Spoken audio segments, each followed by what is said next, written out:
बाबा विश्वकर्मा के चरण कमल में वंदन करे, माँ भगवती के नमन करे।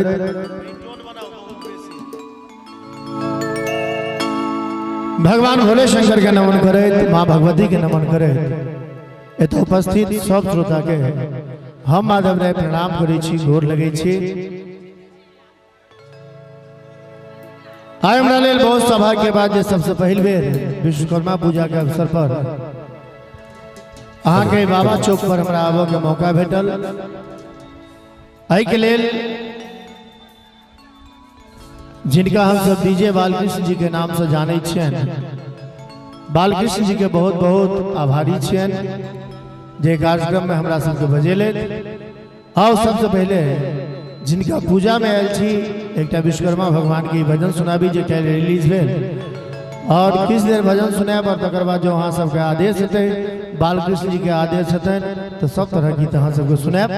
आदि विज्ञान ज्ञानक अहाँ विधाता, आदि विज्ञान ज्ञानक अहाँ विधाता। एक बेर विश्वकर्मा भगवान के नाम पर दोनों हाथ उठा दियो सब गोटे और ताली बजा के हमरा संगे हे विश्वकर्मा जग निर्माता, हे विश्वकर्मा जग निर्माता। आदि विज्ञान अज्ञानक अहाँ विधाता, आदि विज्ञान अज्ञानक अहाँ विधाता। हे विश्वकर्मा जग निर्माता, हे विश्वकर्मा जग निर्माता।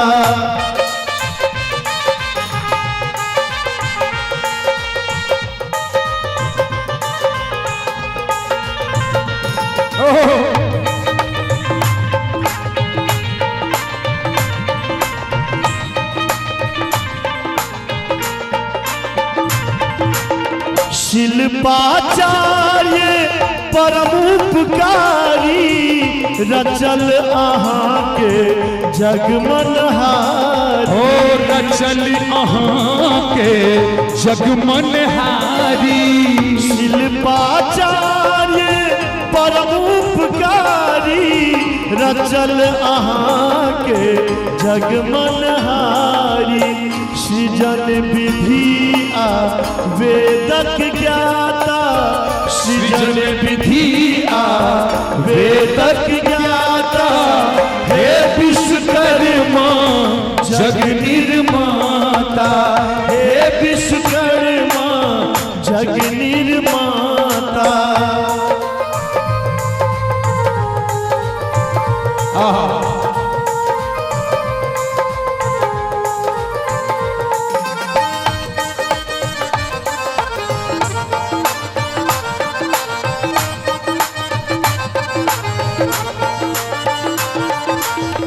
अहि के कृपा सो चले कारगारी, सब हक आहाँ काज सवारी। ओ सब हक आहाँ काज सवारी।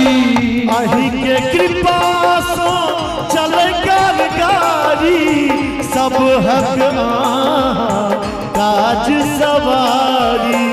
रिद्धि सिद्धि के अहाँ वरदाता, रिद्धि सिद्धि के अहाँ वरदाता।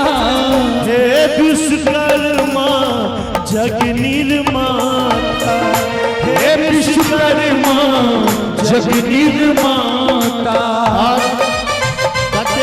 कते बड़का संयोग छे जे बालकृष्ण जी के यूट्यूब चैनल छे जकर नाम छे विश्वकर्मा फिल्म, सच है ना?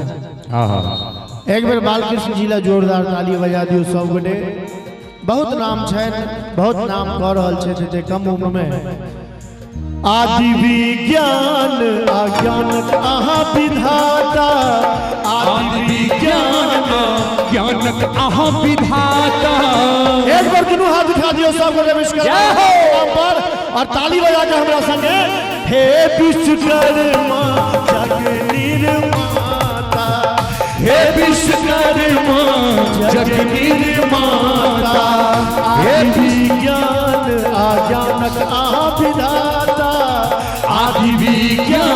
अज्ञानक आहा विधाता हे विश्व जग निर्माता हे विश्वकर्मा जग निर्माता हे विश्वकर्मा जग निर्माता